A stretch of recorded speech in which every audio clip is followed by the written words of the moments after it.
বর্তমান সময়ে মোবাইলে গেম খেলে না এমন মানুষ খুঁজে পাওয়া প্রায় অসম্ভব।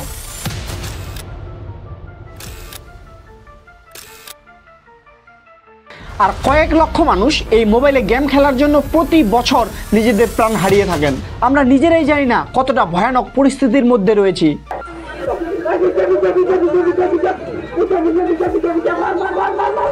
আমরা কয়েক সেকেন্ড মোবাইল ছাড়া থাকতে পারি না, আর এই মোবাইলের জন্য আমরা নিজেদের পরিবারকেও সময় অবধি দিতে চাই না। তবে আমার কথা কতটা সত্যি একবার নিজের বাড়ির বাচ্চাটা কিংবা পাশের বাড়ির বাচ্চাটার দিকে একবার চোখ তুলে লক্ষ্য করুন। আসলে আমরা সকলেই এই জালের মধ্যে জড়িয়ে পড়েছি। তো প্রশ্ন হচ্ছে, কিভাবে একটা গোটা প্রজন্ম এই ফাঁদে পড়লো? আসলে কে দায়ী এর জন্য? আমরা নিজেরাই নাকি অন্য কেউ? নমস্কার, আমি গোবিন্দ। তো আজকের ভিডিওটা অনেক ইন্টারেস্টিং হতে চলেছে।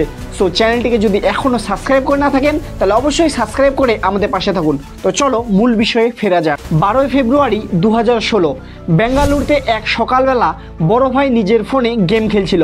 ঠিক এমন সময় ছোট ভাই সেই ফোনটি নেওয়ার জন্য জেদ ধরে। তখন বড় ভাই গেম খেলায় এতটাই ব্যস্ত ছিল যে তার পক্ষে তখন ফোনটা দেওয়া অসম্ভব হয়ে দাঁড়ায়।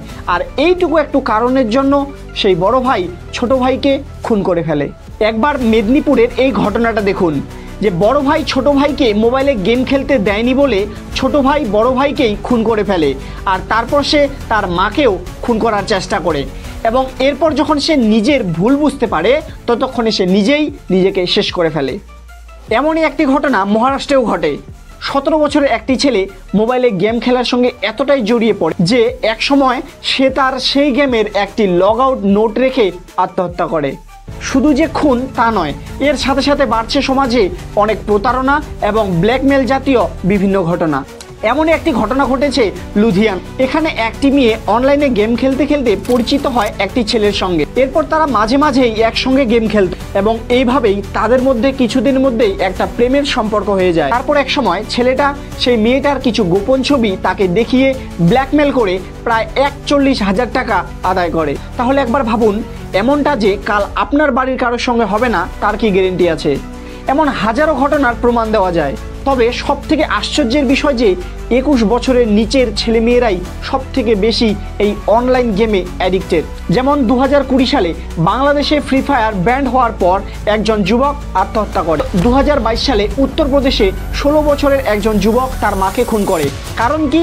কারণ তার মা তাকে অনলাইনে গেম খেলতে দেয়। 2023 সালে মধ্যপ্রদেশে একজন যুবক অনলাইন গেম খেলার জন্য কম্পিউটার কিনবে বলে সে তার নিজের স্কুলেই চুরি করে।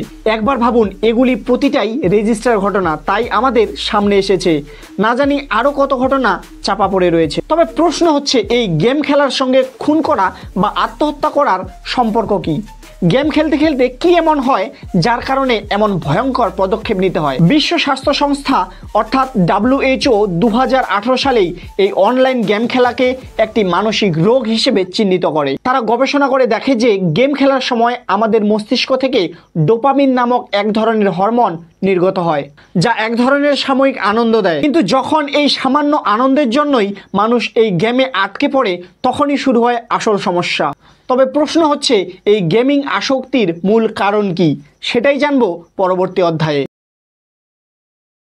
দেখুন, মোবাইলে গেম আসক্তির কারণ তো হাজারো রয়েছে। তার মধ্যে প্রধান কারণ হলো পরিবারের অসাবধানতা।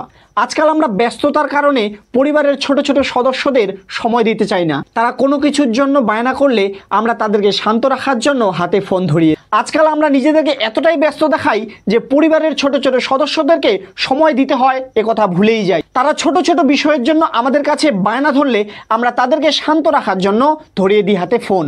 আর এটাই আমাদের সব থেকে বড় দোষ। এইভাবে চলতে চলতে একসময় এমন হয়ে যায় যে তারা সেই ফোন ছাড়া আর কিছুই বুঝতে চায় না। আর এইভাবেই পুরো পরিস্থিতি হাতের বাইরে চলে যায়, যেটাকে আর সামাল দেওয়া প্রায় অসম্ভব হয়ে পড়ে। গেম আসক্তির দ্বিতীয় কারণটি হলো গেম ডেভেলপমেন্ট কোম্পানি।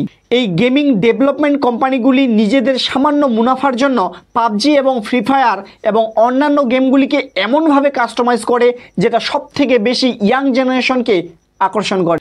গেমের প্রতিটা স্টেপ খুব ইন্টারেস্টিং করে তোলে, যেটা খেলোয়াড়দের এক প্রকার নেশায় পরিণত করে, যেখানে সহজে প্রবেশ তো করা যায় কিন্তু সেখান থেকে বেরোনো একদম অসম্ভব হয়ে দাঁড়ায়। আর এই গেমিং আসক্তির 3 নম্বর কারণটি হচ্ছে স্ট্যাটাস বা সোয়াপ। দেখুন, এখনকার দিনে 8 থেকে 80 বছর অবধি মানুষেরা নিজেদের শো আপ করতে সব থেকে বেশি পছন্দ করে।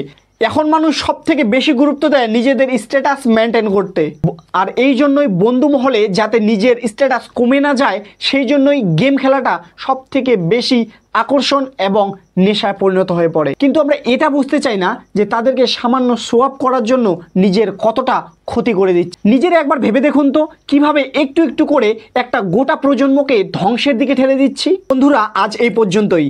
আমরা এই ভিডিওর দ্বিতীয় পার্ট খুব তাড়াতাড়ি নিয়ে আসব, যেখানে আমরা আলোচনা করব এই মরণ ফাঁদ থেকে কিভাবে সহজে বেরিয়ে এসে আমরা নিজেদের কাজের দিকে ফোকাস করতে পারি। তবে বন্ধুরা, আপনাদের কাছে শুধুমাত্র একটাই রিকোয়েস্ট, এই ভিডিওটাকে বেশি বেশি করে শেয়ার করো যাতে আপনার বাড়ির ছেলেটা কিংবা মেয়েটা এই মরণ ফাঁদে না পড়ে। আর এই বিষয়ে আপনার কি মতামত কমেন্টে জানান। আর ভিডিওটা যদি ভালো লাগে অবশ্যই একটি লাইক দিন। আর চ্যানেলটি যদি এখনও সাবস্ক্রাইব করে না থাকেন তাহলে অবশ্যই চ্যানেলটিকে সাবস্ক্রাইব করে আমাদের পাশে থাকুন এমন নতুন নতুন ভিডিও পাওয়ার জন্য। ততক্ষণ ভালো থাকুন, সুস্থ থাকুন এবং সতর্ক থাকুন। নমস্কার।